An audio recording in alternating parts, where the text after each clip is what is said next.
साथियों, पिछले वीडियो में हम लोगों ने पढ़ा था इंडक्टिव इफेक्ट। उसमें ये तुमको बताया था कि इंडक्टिव इफेक्ट क्या होता है।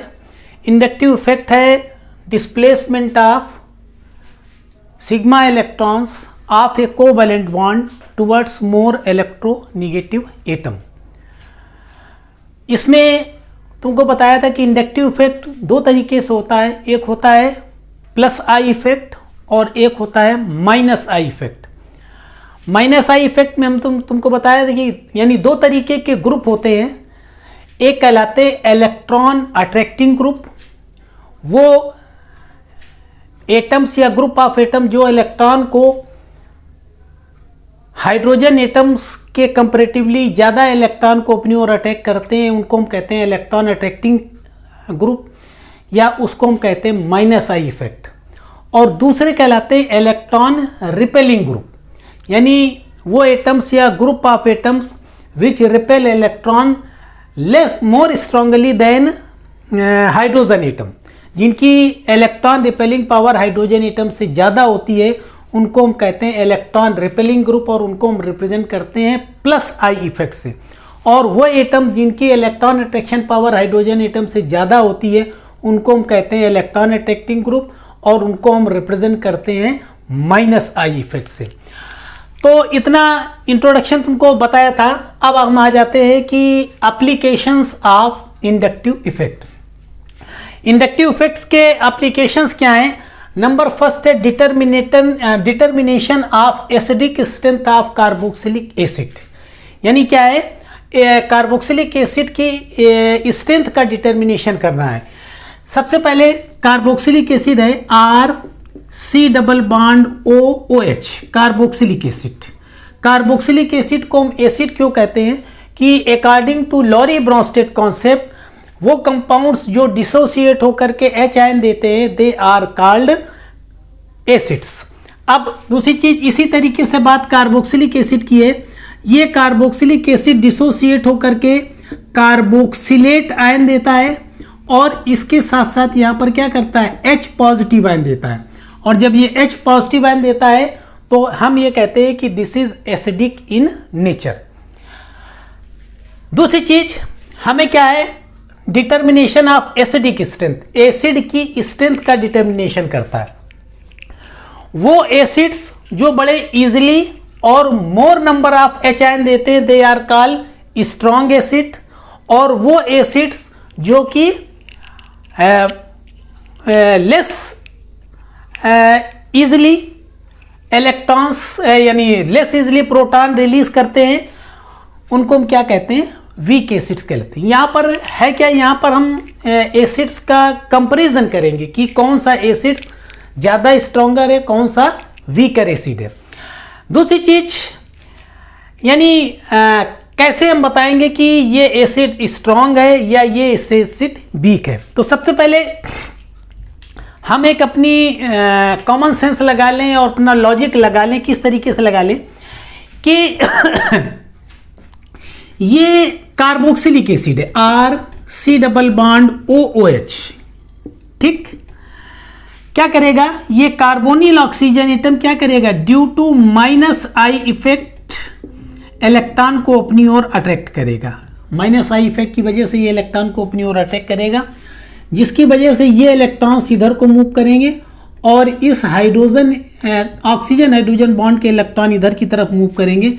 यानी इलेक्ट्रॉन्स इधर को ऐसे करके ऐसे मूव करेंगे, और जब ये इलेक्ट्रॉन इधर को मूव करेंगे तो क्या हो जाएगा, ये बॉन्ड ब्रेक हो जाएगा, और ऑक्सीजन पर निगेटिव चार्ज आ जाएगा, H पर पॉजिटिव चार्ज आ जाएगा। वो डिसोसिएट होकर के क्या कर सकते हैं, कार्बोक्सिलेट आयन दे देंगे और H पॉजिटिव आयन दे देंगे। हम ये क्या कहेंगे कि दिस इज एसिडिक स्ट्रेंथ। ये क्या है, इसने H आयन क्यों दिया, due to electron attraction of carbonyl oxygen atom due to minus inductive effect, ठीक है।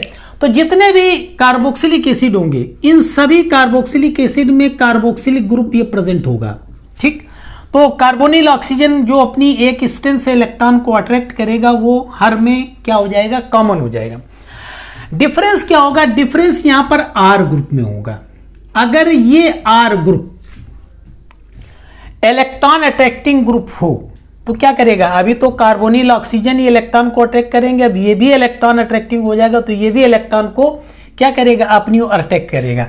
जैसे हम यहाँ पर CH2Cl ग्रुप लगा दें, दिस इज CH2Cl ग्रुप। अब देखो क्या है, क्लोरीन एटम क्या है, इलेक्ट्रॉन अट्रैक्टिंग है, तो कार्बोनिल ऑक्सीजन तो इस इलेक्ट्रॉन को अपनी ओर अट्रैक्ट करेगा ही करेगा, इसके साथ साथ ये क्लोरीन एटम भी इलेक्ट्रॉन अट्रैक्टिंग होने की वजह से इस इलेक्ट्रॉन को अपनी ओर अटैक करेगा, जिससे क्या होगा, ये oxygen hydrogen bond easily break हो जाएगा और आसानी से H पॉजिटिव आयन दे देगा। हम ये कहेंगे कि ये एसिड क्या हो गया, मोर स्ट्रॉन्गर एसिड हो गया देन एसिटिक एसिड। तो है क्या, अगर इसी जगह पर हम क्या करें, ये कार्बोक्सिलिक ग्रुप है, इसमें हम क्या करें CH3 ग्रुप लगा दें, तो एल्किल ग्रुप क्या होते हैं, एल्किल ग्रुप जो होते हैं ये होते हैं इलेक्ट्रॉन रिपेलिंग। अब ये क्या करेगा, ये इधर से इलेक्ट्रॉन रिपेल करेगा, तो अब जो इलेक्ट्रॉन इधर से जा रहे थे वो इलेक्ट्रॉन इधर से भी जाएंगे तो क्या हो जाएगा, यहाँ से इलेक्ट्रॉन का अट्रैक्शन कम हो जाएगा, इधर से भी इलेक्ट्रॉन जाएगा, इधर से भी इलेक्ट्रॉन जाएगा, तो यहाँ पे इलेक्ट्रॉन का अट्रैक्शन कम हो जाएगा, तो क्या हो जाएगा, ये लेट प्रोटॉन देगा, और जब ये लेट प्रोटॉन देगा तो क्या हो जाएगा, it will be less acidic. तो यानी एसिटिक एसिड है CH3COOH, इसमें क्या है, इलेक्ट्रॉन रिपेलिंग ग्रुप प्रेजेंट है, जिसकी वजह से क्या होगा, यहां पर प्रोटॉन का रिलीज लेट होगा और ये क्या हो जाएगा, लेस एसिडिक हो जाएगा। और क्लोरो एसिटिक एसिड है, इसमें ये भी इलेक्ट्रॉन अट्रैक्ट कर रहा है, कार्बोनिल ऑक्सीजन एटम भी इलेक्ट्रॉन कर रहे हैं, इलेक्ट्रॉन दो जगह से इलेक्ट्रॉन हो रहा है, अट्रैक्ट हो रहा है, तो क्या हो जाएगा, ये इजिली प्रोटॉन दे देगा और क्या हो जाएगा, मोर एसिडिक हो जाएगा। एक तो ये एक हमने कॉमन लॉजिक लगाई और एक तरीके से इसको रिप्रेजेंट किया। कहने का मतलब ये है कि जो एसिडिक स्ट्रेंथ होगी, acidic strength will be directly proportional to the -I effect. जितना ज़्यादा -I इफेक्ट होगा वो एसिड उतनी आसानी से प्रोटॉन दे देगा और मोर एसिडिक हो जाएगा। और इसके विपरीत acidic strength is inversely proportional to the +I effect. अगर उसमें वहां पर +I इफेक्ट ज़्यादा होगा तो वो लेट प्रोटॉन देगा और क्या हो जाएगा, लेस एसिडिक हो जाएगा। है क्या कि किसी एसिड की एसिडिक स्ट्रेंथ यानी एब्सोल्यूट वैल्यू निकालने के लिए हम क्या करते हैं, यहाँ पर उसका डिसोसिएशन कांस्टेंट्स का डिटर्मिनेशन करते हैं।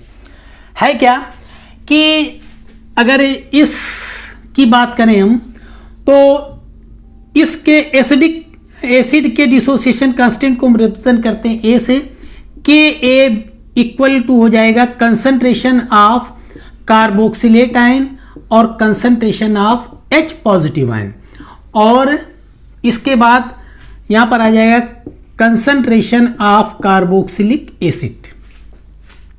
कहने का मतलब यह है कि जो एसिड जितने ज़्यादा H आयन देगा, जितना ज़्यादा H आयन कंसंट्रेशन होगा वो उसका क्या हो जाएगा, वो उतना ही ज़्यादा एसिडिक हो जाएगा। और उसी तरीके से जब H आयन का कंसंट्रेशन ज़्यादा होगा तो Ka की वैल्यू ज़्यादा हो जाएगी। कहने का मतलब ये है कि अगर किसी एसिड के डिसोसिएशन कांस्टेंट की वैल्यू ज़्यादा है, इसका मतलब वो मोर एसिडिक है, और Ka की वैल्यू अगर कम है तो क्या हो जाएगा, वो लेस एसिडिक हो जाएगा। एक दूसरी चीज़ समझना, Ka की वैल्यू कार्बोक्सिलेट आयन के कंसंट्रेशन पर भी डिपेंड करेगी, है ना। अगर कार्बोक्सिलेट आयन का कंसंट्रेशन ज़्यादा है तो Ka की वैल्यू ज़्यादा हो जाएगी, और जब Ka की वैल्यू ज़्यादा हो जाएगी तो क्या हो जाएगा, वो एसिड उतना ही ज़्यादा एसिडिक हो जाएगा। दूसरी चीज़ तो कुछ समझना क्या है, क्या कि यहां पर कार्बोक्सिलेट आयन है, दिस इज R। अच्छा, इसके साथ साथ यहां पर होता क्या है कि Ka इक्वल टू होता है -pKa, ठीक है। तो किसी एसिड की स्ट्रेंथ जितनी ज़्यादा Ka की वैल्यू होगा वो उतना ज़्यादा एसिडिक होगा। इसके अपोजिट क्या हो जाएगा, जिस एसिड की pK वैल्यू जितनी ज़्यादा होगी वो उतना ही कम एसिडिक हो जाएगा। या तुम ये कह सकते हो कि pKa की वैल्यू जिस एसिड की जितनी कम होगी वो उतना ही ज़्यादा एसिडिक हो जाएगा। ठीक, तो ये Ka और pKa की वैल्यू के हिसाब से हम यहाँ निकालते हैं कि कौन सा एसिड मोर एसिडिक होगा और कौन सा एसिड लेस एसिडिक होगा। अब आ जाते हैं हम इस जगह पर, कार्बोक्सिलिक एसिड डिसोसिएट होकर के कार्बोक्सिलेट आयन देता है और H पॉजिटिव आयन देता है क्या कि यहां पर कार्बोक्सिलेट आयन यानी RC double bond O negative, ये कार्बोक्सिलेट आयन है। ये कार्बोक्सिलेट आयन जितना ज्यादा स्टेबल होगा उसका फॉर्मेशन उतना ही ज्यादा होता, क्योंकि मॉलिक्यूल में क्या टेंडेंसी होती है कि वो मोर स्टेबल स्ट्रक्चर को एक्वायर करना चाहता है। कोई एसिड जो क्या है लेस स्ट्रॉन्ग यानी लेस स्टेबल अगर कार्बोक्सिलेट आयन बनाएगा तो वो क्या हो जाएगा, वो लेस एसिडिक हो जाएगा। अगर मोर स्टेबल कार्बोक्सिलेट आयन बनाएगा तो क्या हो जाएगा, वो मोर एसिडिक हो जाएगा। कैसे? कार्बोक्सिलेट आयन है क्या है, इस पर निगेटिव चार्ज प्रेजेंट है और एनायन की स्टेबिलिटी का डिटर्मिनेशन कैसे होता है, ये निगेटिव चार्ज जितना ज्यादा डिस्पर्स हो जाएगा वो आयनाइन जो होगा वो उतना ही ज्यादा स्टेबल हो जाएगा। है क्या कि इसको निगेटिव चार्ज को किस तरीके से डिस्टर्ब कर दें, अगर देखो यहां पर क्या है, ये है CH3 C double bond O negative, this is acetate ion, और ये कहां से मिलेंगे, ये मिलेंगे एसिटिक एसिड के डिसोसिएशन से। और एक दूसरा क्या है ClCH2 C double bond O negative, this is chloro acetate ion. क्या है कि यहां पर ये क्लोरीन एटम क्या है, इलेक्ट्रॉन अट्रैक्टिंग है। जब ये इलेक्ट्रॉन अट्रैक्टिंग है तो ये क्या करेगा, ड्यू टू -I इफेक्ट ये इस इलेक्ट्रॉन को अपनी ओर खींचेगा, जिससे कि इस ऑक्सीजन एटम पर निगेटिव चार्ज की इंटेंसिटी कम हो जाएगी, और जितनी ज़्यादा निगेटिव चार्ज की इंटेंसिटी कम होगी वो एसीटेट यानी वो आयन जो होगा वो उतना ही ज़्यादा स्टेबल होगा। इस एसीटेट आयन को अगर देखें तो इसमें क्या है, दिस इज यानी एल्किल ग्रुप है, मेथिल ग्रुप क्या है, दिस इज इलेक्ट्रॉन रिपेलिंग, ये क्या करेगा, इलेक्ट्रॉन को अपनी ओर से रिपेल करेगा, जिसकी वजह से इस पर क्या हो जाएगा, निगेटिव चार्ज बढ़ जाएगा, intensity of negative charge increase कर जाएगी, और जितनी ज्यादा इंटेंसिटी निगेटिव चार्ज की होगी वो कार्बोक्सिलेट आयन क्या हो जाएगा, उतना ही लेस स्टेबल हो जाएगा। तो अब अभी तक हमने क्या निकाला था कि acetic strength is directly proportional to -I effect. तो -I इफेक्ट की वजह से क्या हो रहा है, कार्बोक्सिलेट आयन ज्यादा स्टेबल हो रहा है। तो जब ज्यादा स्टेबल हो रहा है तो क्या हो जाएगा, वो मोर एसिडिक हो जाएगा, वो एसिड क्या हो जाएगा, मोर एसिडिक हो जाएगा, क्योंकि मोर स्टेबल कार्बोक्सिलेट आयन बनाएगा। मॉलिक्यूल में टेंडेंसी होती है कि मोर